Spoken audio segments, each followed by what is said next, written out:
بسم اللہ الرحمن الرحیم۔ زندگی میں بہت سے واقعات پیش آئے جن میں حضرت یوسف علیہ السلام کا مصر کے بازار میں بیچنا اور قید کروانا شامل ہے، لیکن آج اس میں حضرت یوسف علیہ السلام کا ایک ایسا واقعہ بتاؤں گا جو آج سے پہلے شاید یہ آپ نے سنا ہوگا۔ جب عزیز مصر کی بیوی نے حضرت یوسف علیہ السلام کے ساتھ غلط حرکت کرنے کی کوشش کی تو اس کے بعد اس کے ساتھ کیا ہوا؟ حضرت یوسف علیہ السلام اور زلیخا کے درمیان اس بند کمرے میں کیا ہوا تھا؟ حضرت یوسف علیہ السلام بھاگے کیوں تھے؟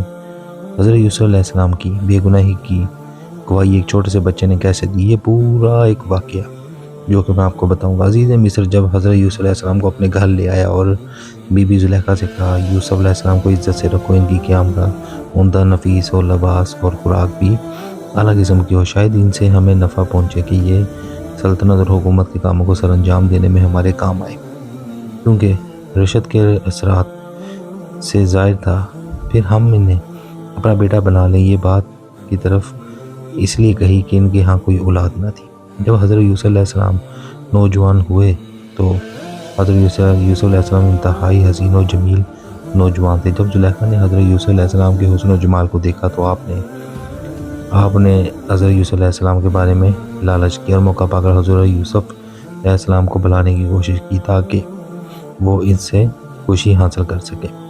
اس لیے ان کی بات کو نظر انداز کرنا انتہائی مشکل تھا، لیکن قربان جائیں حضرت یوسف علیہ السلام کی شان پر کہ جب آپ نے خود کو ہر طرف سے گھیرا ہوا پایا تو اپنے عزم و ارادے پر خوش ہونے کی بجائے اللہ تعالیٰ کی پناہ مانگی اور پھر زلیخا کو نصیحت کرتے ہوئے فرمایا، مجھے رہنے کے لیے اچھی جگہ دی تو کیا اس کا یہ بدلہ کہ میں اس کے اہل خانہ میں خیانت کروں؟ ایسا ہرگز نہیں ہو سکتا، اور ایسا کرے وہ ظالم ہے اور ظالم کبھی فلاح نہیں پائے گا۔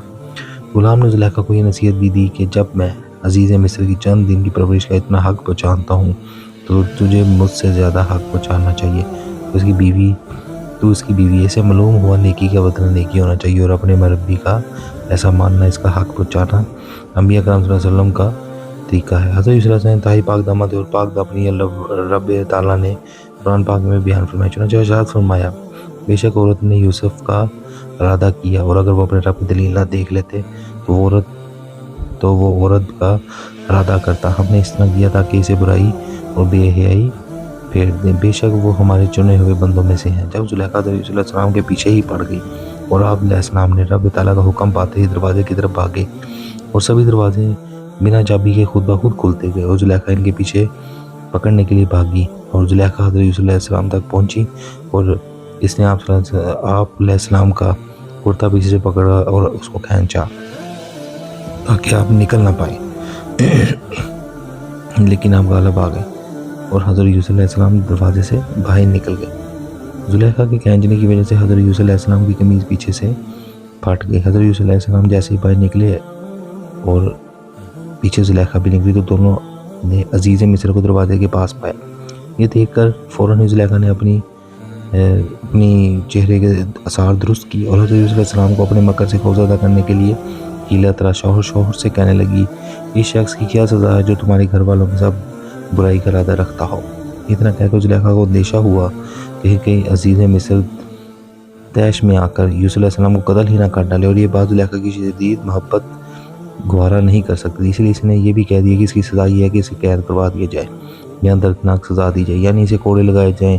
قرآن پاک میں دونوں دروازوں کی طرف عورتوں ان کی قمیض کو پیچھے سے پھاڑ دیا اور دونوں نے دروازے کے پاس عورت کے شوہر کو پایا تو عورت کہنے لگی، اس شخص کی کیا سزا ہے جو ہمارے گھر والے کے ساتھ برائی کا ارادہ رکھے؟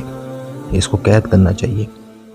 اور جب آپ نے دیکھا کہ یہ تو الٹا ان پر الزام لگاتی ہے اور آپ کے لیے اس قید و سزا کی صورتحال پیدا کر رہی ہے، تو آپ حضرت یوسف علیہ السلام نے اپنی برات کا اظہار اور حقیقت حال بیان کرنا ضروری سمجھا۔ فرمایا کہ یہ مجھ سے بڑے برے فعل کی طلبگار ہوئی تو میں نے اسے انکار کیا، اور میں پاک عزیز نے کہا اس بات پر کس طرح یقین کیا جائے؟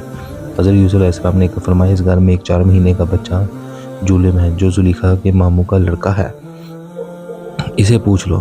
عزیز نے کہا 4 مہینے کا بچہ کیسے بولے گا؟ حضرت یوسف علیہ السلام نے فرمایا، اللہ تعالیٰ سے بولنے کی طاقت دے گا، وہ اسے میری بے گناہی دلوانے پر قادر ہے۔ عزیز مصر نے اس بچے سے پوچھا تو اللہ تعالیٰ کی قدرت سے وہ بچہ بولنے لگا اور کہا، اگر ان کا کرتا آگے سے پھٹا ہوا ہو تو عورت سچی ہے، اور اگر یہ پیچھے سے پھٹا ہو تو عورت جھوٹی ہے۔ اور جب مصر کے بادشاہ نے اس چیز کا پتہ کیا تو وہ کرتا پیچھے سے پھٹا ہوا پایا اور حضرت یوسف علیہ السلام سچے ہیں اور زلیخا جھوٹی۔ زلیخا کی خیانت اور حضرت یوسف علیہ السلام کی برات ثابت ہونے پر عزیز مصر نے حضرت یوسف علیہ السلام کی طرف متوجہ ہو کر اس سے معذرت کی، اے یوسف تم اس بات سے درگزر کرو، اس پر غم زدہ نہ ہو، تم یقیناً پاک دامن ہو۔ اس کلام سے عزیز کا یہ مقصد بھی تھا کہ اس کا کسی سے ذکر نہ کرنا تاکہ عوام میں یہ مشہور نہ ہو جائے۔ پھر عزیز مصر زلیخا کی طرف متوجہ ہو کر کہنے لگے، اے عورت، تو اللہ تعالیٰ سے اپنے اس گناہ کی معافی مانگ جو تو نے حضرت یوسف علیہ السلام پر تہمت لگائی، حالانکہ وہ اس سے بری ہیں۔